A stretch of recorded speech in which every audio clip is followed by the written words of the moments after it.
కావాలనే మీ కలను నెరవేర్చుకోండి. సంప్రదించండి హెగ్డే ఫెర్టిలిటీ, హైదరాబాద్, తెలంగాణ.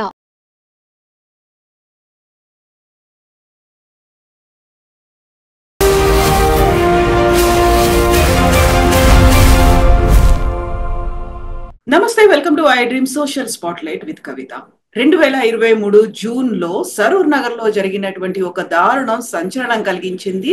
పూజారిగా పనిచేస్తున్నటువంటి సాయి కృష్ణ తన ప్రియురాలు అప్సరాని అత్యంత దారుణంగా చంపడమే కాదు, సాక్ష్యాలను తారుమారు చేసే ప్రయత్నం కూడా చేశాడు. అప్పుడే వినిపించినటువంటి భిన్న వాదనల్లో ఒక పూజారి అంతలా ఎలా హత్య చేస్తాడు, తను అమాయకుడు మంచివాడు అనేటువంటి వర్షన్ తో పాటుగా అప్సరానే అలాంటి పని చేసింది, రెచ్చగొట్టేలా వ్యవహరించింది, అప్సరానే అనేటువంటి మాటలు కూడా వినిపించాయి.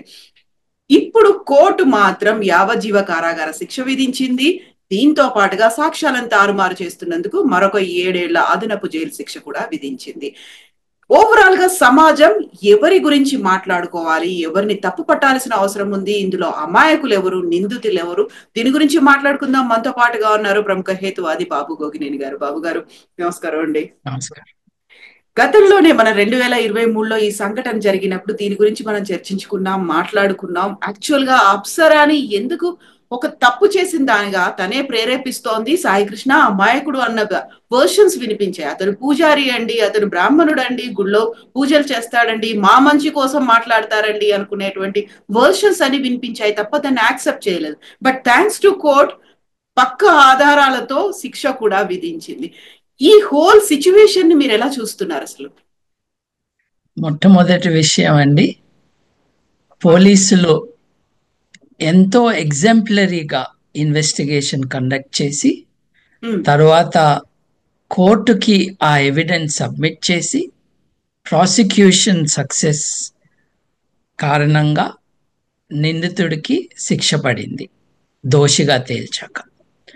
So this is really good అండి. ఎప్పుడు పోలీసులని ప్రాసిక్యూషన్ని తిట్టటాలు, వాళ్ళు సరిగ్గా పనిచేయరు అని అంటాలు వింటూ ఉంటాం మనం. ఈ మ్యాటర్లో మటుకు అద్భుతంగా they acted rightly and very inspiringly అన్నది మనం నోట్ చేయాలి. మీరు అతను ఫలానా కులం వాడు కాబట్టి తప్పు చేయడు కదా, తప్పు చేసిందంతా అమ్మాయి అని అంటున్నారు కదా. ఆ అమ్మాయి కులం ఏంటి? ఆ అమ్మాయిది ఆ కులమే కదా. సో ఈ కులం చర్చ ఎందుకు వచ్చింది?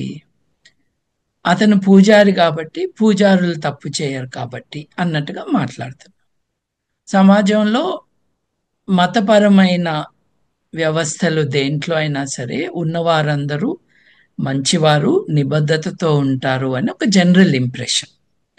ఎందుకు అనంటే మతం అన్నది నైతికత నేర్పిస్తుంది అని చాలా మంది నమ్ముతారు. అందుకని వాస్తవానికి ఆడవారికి మగవారికి సమాన స్థాయి సమాజంలో లేని పరిస్థితిని సమర్థిస్తూ ఉంటుంది మతం. కొంతమంది అయితే దానికి కారణమే మతం అంటారు. నా దృష్టిలో దాన్ని సమర్థించటానికి మతం తన సిద్ధాంతాలని పదును పెట్టుకుంటూ వచ్చింది చరిత్రలో.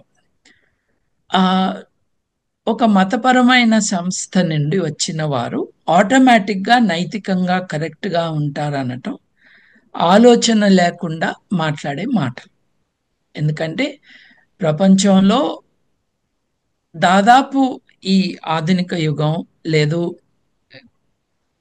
ఈ ఆధునిక క్యాలెండర్ ప్రకారం 2000 సంవత్సరాల్లో దాదాపు 1900 సంవత్సరాలు మతమే కదా రాజ్యం ఏలింది. రాజ్యాలతో మతం ఉంది. గుళ్ళే, చర్చిలే, మసీదులే రాజులను తమ అదుపులో పెట్టుకుని వ్యవహారాలు నడిపినాయి కదా.